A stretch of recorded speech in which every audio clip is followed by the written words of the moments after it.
ओम अज्ञानतिमिरन्धस्य ज्ञानाञ्जनशलाखया चक्षुरुन्मीलितं येन तस्मै श्रीगुरवे नमः। नमो ओं विष्णुपदाय कृष्णप्रेष्ठाय भूतले श्रीमते भक्तिवेदान्तस्वामिन् इति नामिने। नमस्ते सरस्वती देवे गौरवाणी प्रचारिणे निर्विशेषशून्यवादी पाश्चात्यदेशतारिणे। जय श्री कृष्ण चैतन्य प्रभु नित्यानंद श्री अद्वैत गदाधर श्रीवासदि गौर भक्तवृंद।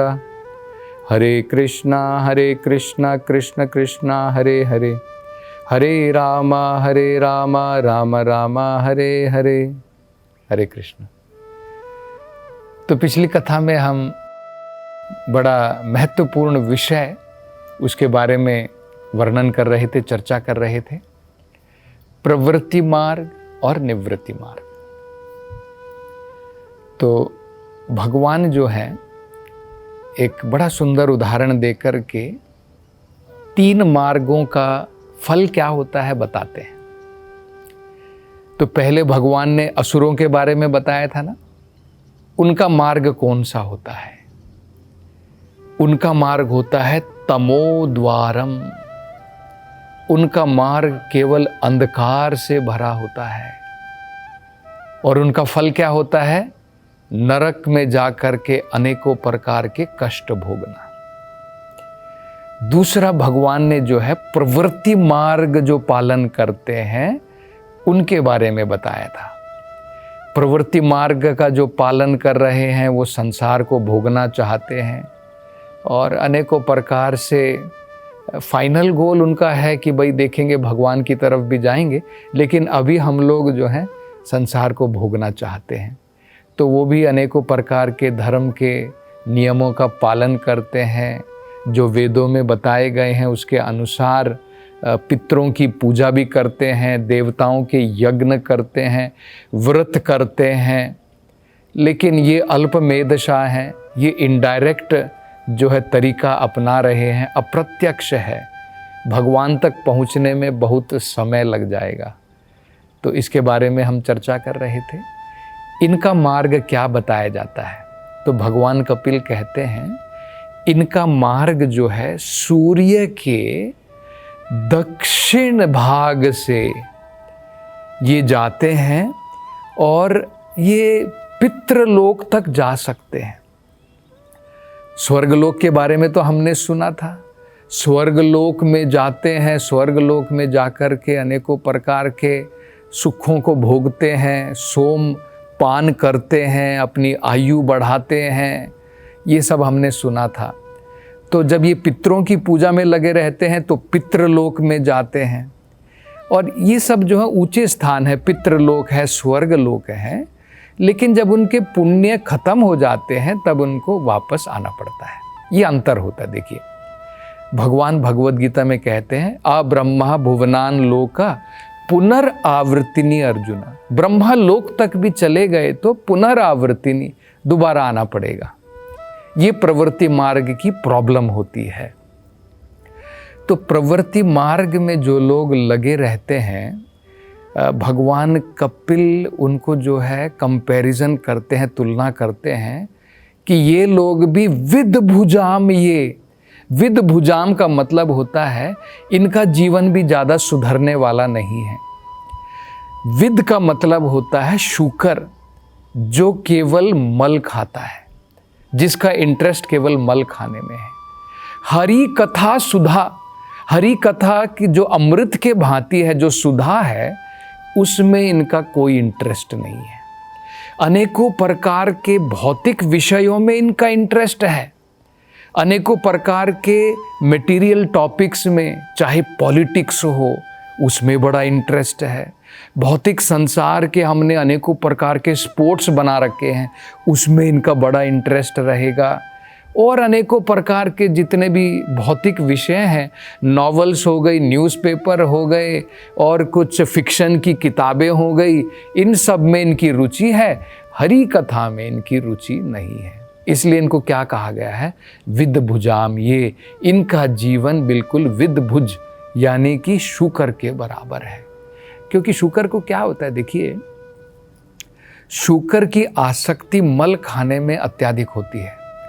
अगर आप उसको घी में बना करके हलवा देंगे तो हो सकता है उसका उसमें इंटरेस्ट नहीं है, लेकिन मल खाने में बहुत इंटरेस्ट है। तो ये परिस्थिति जो है इन लोगों की बताई जाती है।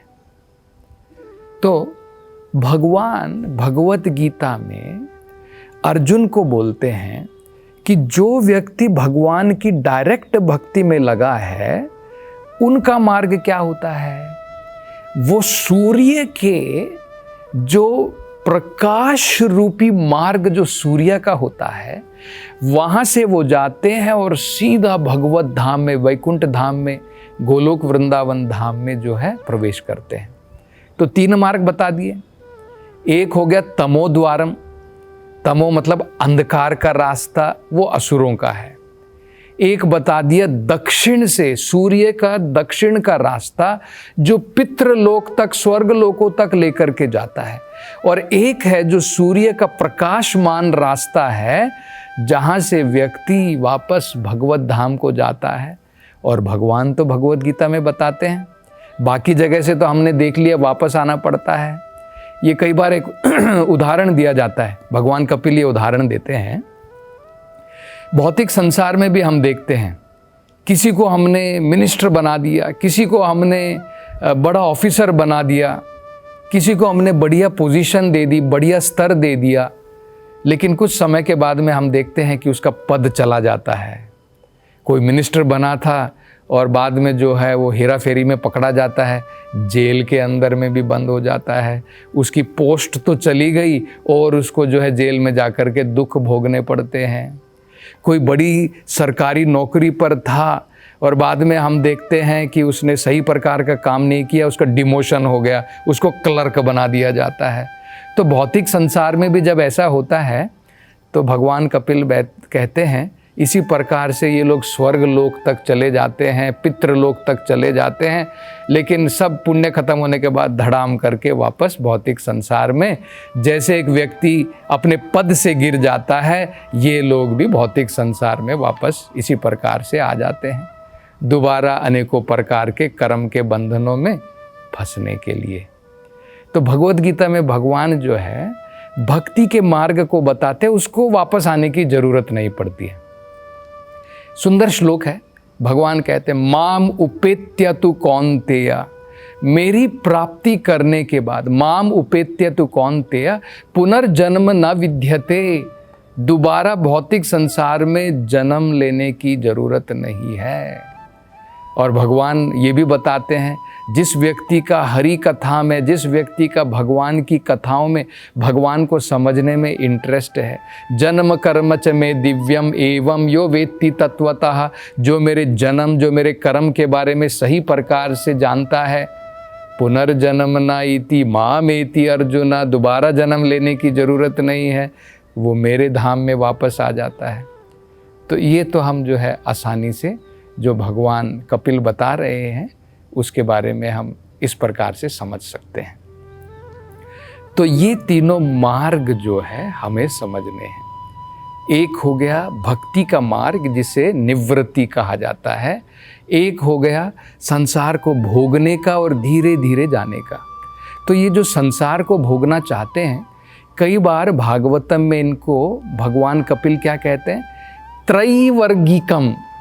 त्रैवर्गिकम मतलब जो है जिनका केवल 3 विषयों में इंटरेस्ट है। वेदों में बताए गए हैं 4 होते हैं और एक्चुअली देखा जाए तो 5 होते हैं, धर्म, अर्थ, काम, मोक्ष। ये जो भगवान ने प्रवृत्ति मार्ग बनाया है, ये इसलिए बनाया है कि पहले व्यक्ति धर्म करके अर्थ कमा ले, थोड़ा पैसा वैसा कमा ले, अपनी अर्थव्यवस्था बढ़िया कर ले, सुख शांति के साथ में जिए और अपनी इच्छा पूरी कर ले। काम, धर्म, अर्थ, काम।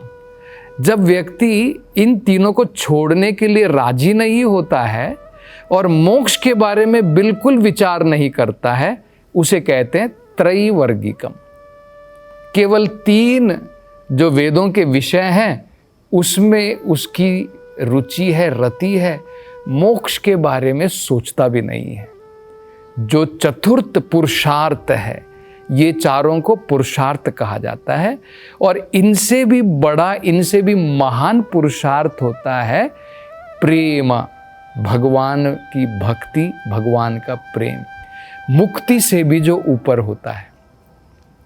तो धर्म, अर्थ, काम, मोक्ष और फाइनली भगवत प्रेम, तो ये दोनों में इस प्रकार का अंतर होता है। अब अगला विषय भगवान जो है एक और विषय प्रारंभ करते हैं।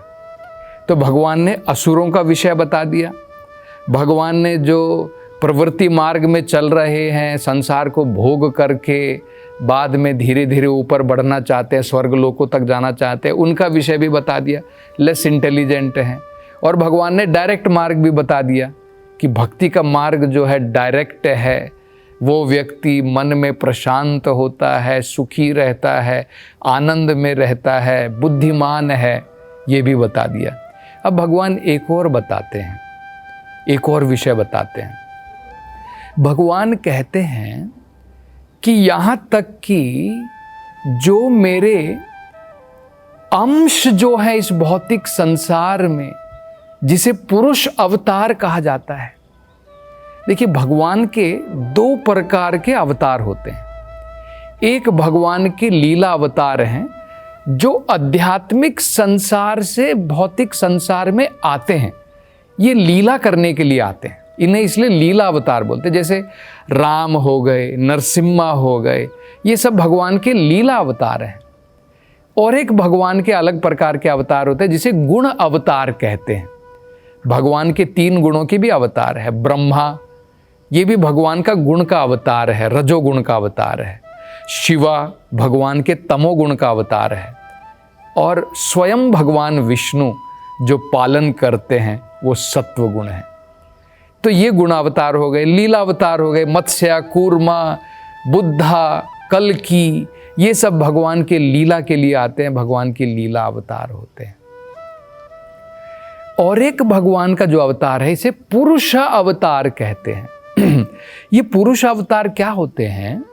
जो इस भौतिक संसार से रचना के लिए, मेंटेनेंस के लिए जुड़े हुए हैं, उन्हें पुरुष अवतार कहते हैं। भगवान कृष्ण डायरेक्टली भौतिक संसार की रचना नहीं करते हैं, वो तो बिजी हैं अपने गोलोक वृंदावन धाम में। जैसे मान लीजिए एक बड़ा आदमी है, वो अपने इम्पॉर्टेंट महत्वपूर्ण कार्यों में बिजी है, वो थोड़ी छोटी छोटी फैक्ट्री लगाने के लिए जाता है। अभी टाटा बिरला की हजारों फैक्ट्रियां हैं, हर एक जगह थोड़ी टाटा जा कर के फैक्ट्री बना करके स्वयं देखता है फैक्ट्री बन रही। उसकी बहुत सारे लोग हैं उसके पास में बहुत सारी शक्तियां हैं जिसके द्वारा ये कार्य चलाता है। इसी प्रकार से भगवान के 3 अवतार ऐसे हैं जिसे पुरुष अवतार कहा जाता है, जो भौतिक संसार चलाने के लिए भगवान के अवतार है। एक तो गुण अवतार भी हो गए, जैसे सृष्टि करने के लिए ब्रह्मा का कार्य हो गया, संहार करने के लिए, प्रलय करने के लिए शिव का अवतार हो गया, और भगवान इस संसार को चलाने के लिए स्वयं विष्णु के रूप में, हृदय में परमात्मा के रूप में विराजमान है। ये गुण अवतार हो गए। लेकिन जब सृष्टि का निर्माण होता है, क्योंकि ब्रह्मा जी क्या करते हैं, वो केवल सेकेंडरी हैं, द्वितीय कार्य करते हैं, प्रारंभ का कार्य कौन करता है? ये 3 पुरुष अवतार करते हैं। तो ये हमने पहली कथाओं में सुना, इसके बारे में मैं अभी ज़्यादा जो है लंबा नहीं बताऊंगा, संक्षिप्त में बताता हूँ। ये पुरुष अवतार कौन कौन से होते हैं? पहले भगवान जो है महाविष्णु के रूप में अपना विस्तार करते हैं, ये पहला पुरुष अवतार होता है। भगवान भौतिक संसार बनाना चाहते हैं ना हमारे लिए, जीवों के लिए, तो भगवान अपना एक विस्तार करते हैं जिसे महाविष्णु कहते हैं। ये महाविष्णु क्या करते हैं? कारण सागर में योग निद्रा में लेट जाते हैं और उनके श्वास के द्वारा असंख्य ब्रह्मांड पैदा होते हैं। इसी ब्रह्मांड में ब्रह्मा जी का जन्म होता है, गर्भोदक्षाय विष्णु के रूप में। ब्रह्मांड बना दिए भगवान ने, अब भगवान का एक और विस्तार, एक और एक्सपेंशन सभी ब्रह्मांड में घुस जाता है, प्रवेश कर लेता है, उसे गर्भोदक्षाय विष्णु कहते हैं। वो क्या करते हैं, गर्भोदक्षाय विष्णु हर एक ब्रह्मांड में जाकर के गर्भोदक सागर में लेट जाते हैं और उनकी नाभि से कमल का फूल निकलता है जिसमें ब्रह्मा जी का जन्म होता है। ये हो गया गर्भोदक्षाय विष्णु। तीसरा होता है क्षीरोदक्षाय विष्णु, जो ब्रह्मा जी के बनाए हुए जो 14 भुवन हैं, 14 प्लैनेट बनाए हैं, ऊपर उनसे भी जो है क्षीरोदक सागर रहता है, श्वेत द्वीप होता है, जहां पर भगवान क्षीर सागर में भगवान क्षीरोदक्षाय विष्णु के रूप में है। वही क्षीरोदक्षाय विष्णु सबके हृदय में परमात्मा के रूप में विराजमान होता है। तो ये 3 अवतार जो है भौतिक संसार के मेंटेनेंस और क्रिएशन के लिए भगवान के होते हैं। इन्हें क्या कहते हैं, पुरुष अवतार। तो अब भगवान कपिल बता रहे हैं कि जो व्यक्ति भगवान के इस गर्भोदक्षाय विष्णु का एक अंश होता है, जिसे हिरण्यगर्भ कहा जाता है, हिरण्यगर्भ, तो जो हिरण्यगर्भ की भी पूजा करते हैं वो भी फाइनल, उनकी भी मुक्ति हो जाती है, लेकिन डिले होता है, उनकी मुक्ति में भी जो है समय लग जाता है। अंत में इनकी मुक्ति निश्चित है, लेकिन विलंब होता है। क्यों विलंब होता है? ये सबसे पहले इस भौतिक संसार को छोड़ करके ये सबसे पहले सत्यलोक में जाकर के वास करते हैं। सत्यलोक में वास करने के पश्चात जब तक ब्रह्मा वहां पर जीवित हैं, तब तक उनको जीवित रहना पड़ता है, तब तक भौतिक संसार में ही बंधे रहेंगे। जब ब्रह्मा जी उनकी मृत्यु का समय आ जाता है, उनके 100 साल पूरे हो जाते हैं और ब्रह्मा जी अब प्रवेश करेंगे भगवत धाम में, उनके साथ साथ में ये जीव भी भगवत धाम में प्रवेश करेंगे।